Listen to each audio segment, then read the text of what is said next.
千里之行，始于足下. A journey of 1,000 miles begins beneath the feet. We now gather in the Tao to travel the journey together.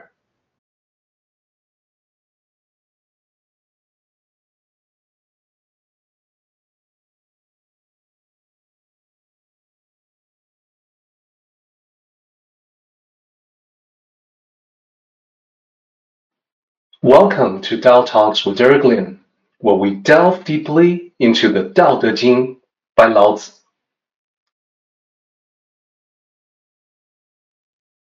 So, you may have had the same experience in the presence of a sage. You find yourself being and acting at your best. And perhaps initially, you may not even realize it. It's natural and it makes you happy. That's the power of the virtue of goodness. Why does it work that way? How does it work that way? Well, this goes back to the nature of human beings. Let me explain. Question: why are the sages good to everyone? Aren't there people out there who are so awful and terrible that they don't deserve any goodness? Okay, well, that's the common mindset. There, I've gone back to the mentality of asking who is deserving good treatment and who is not. We are differentiating people, separating people, categorizing them into a box labeled good and a box labeled bad. From that mindset, you may ask, well, are the sages maybe just naive? Are they too trusting? Well, no, they see the truth about people in general. So let me bring out this particular bullet item here. The sages have a basic belief in the essential goodness of all human beings. This is actually the topic of a philosophical debate since ancient times. Are human beings basically good or basically bad? So the ancient sages definitely believed that people are basically good.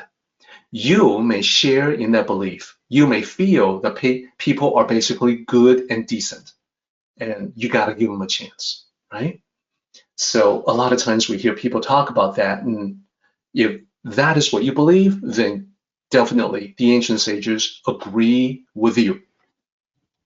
Now, if you are convinced, as the ancient sages were, that people are basically, essentially good, then what about the bad people? We do see bad people in the world. You know, we don't have to put our heads in the sand and convince ourselves that everyone is good already at the present time. There are, quote unquote, bad people out there. So in this thought process, the bad people are the ones who have strayed far from their true nature. So there's a kernel of goodness in them, but they have gone pretty far away from it. Some of them will never get back to it. Some of them will never be given a chance to get back to it before they expire, before they no longer exist. Some people may live out an entire life being very bad, never get a chance at redemption, and then die. And that's it. Okay? No question about that. While people are still alive, there's always a possibility for redemption, however minute, however vanishingly small. Redemption is always possible. Indeed, we have movies, TV shows, novels, stories about redemption. And it is always possible because it is never too late to change for the better. It's never too late to turn around if you're heading down the wrong path, retrace your steps, and walk the better path. So this is what the sages believe. Now, this has been actually a cornerstone of Chinese culture since very, very ancient times.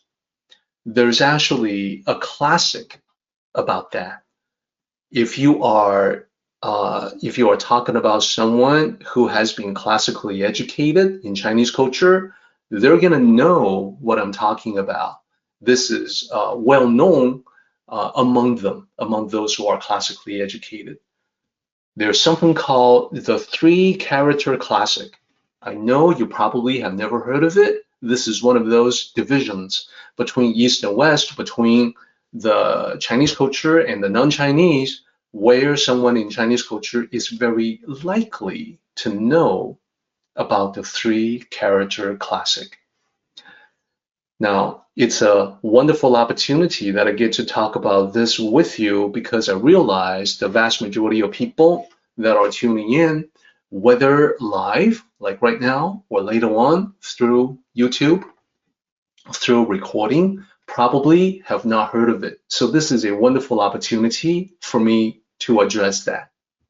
So this is a sutra, the three-character classic is a sutra that begins by stating this belief. It is called the three-character classic because it's a long string. It's of poetic construction with 3 characters per line. And it starts out saying that people are essentially good, that they are good from the beginning. They can get tainted later on by influence, by negative influence in the material world, but they start out as a pure blank slate.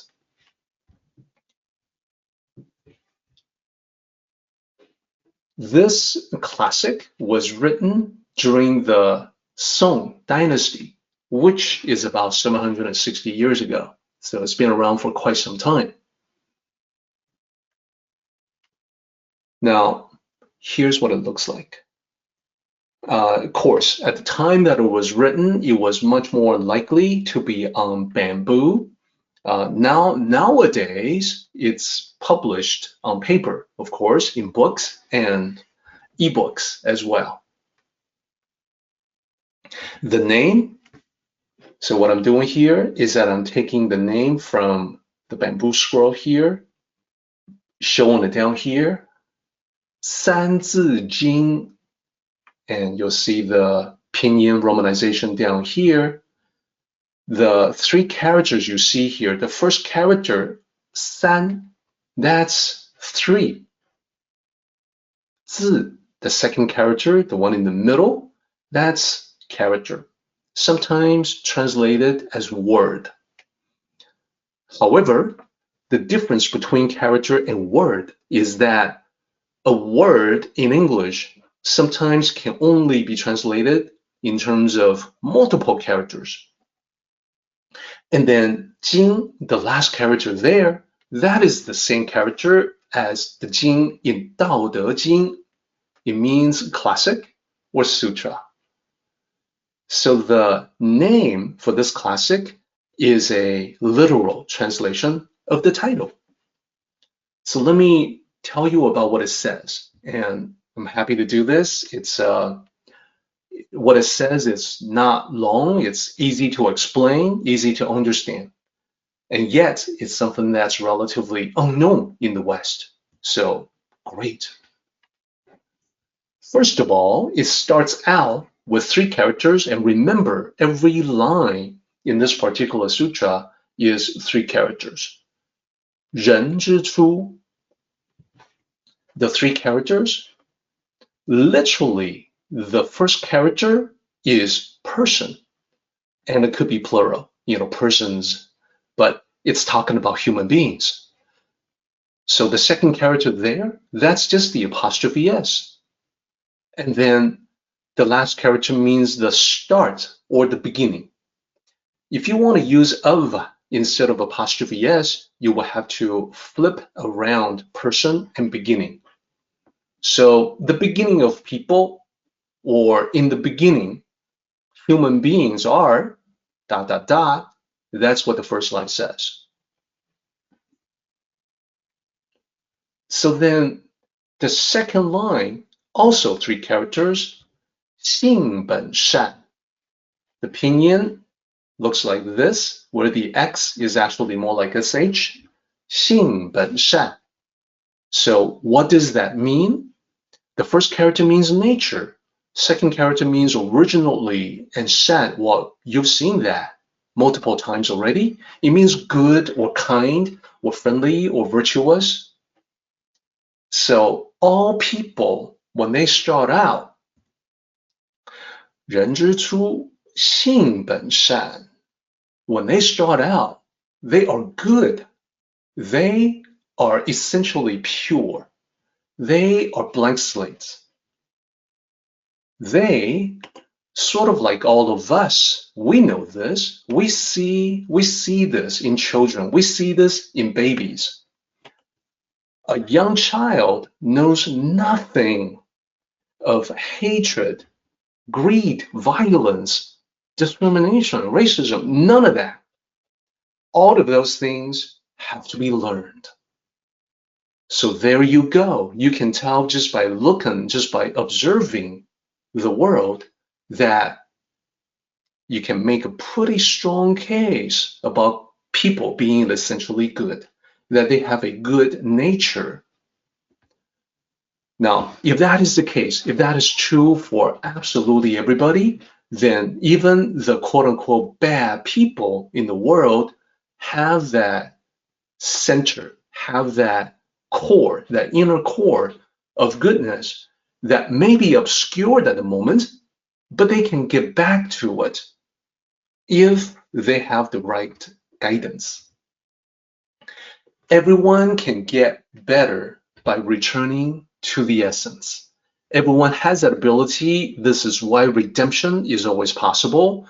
All they have to do is to get back to the way they used to be as a young child. So this is the basis for much of the thinking in Eastern traditions in general, with the Tao in particular.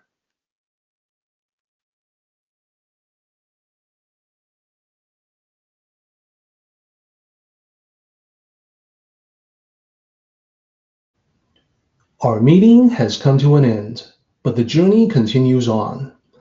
Let us travel safely. Until next time, may the Tao fill you with peace and happiness.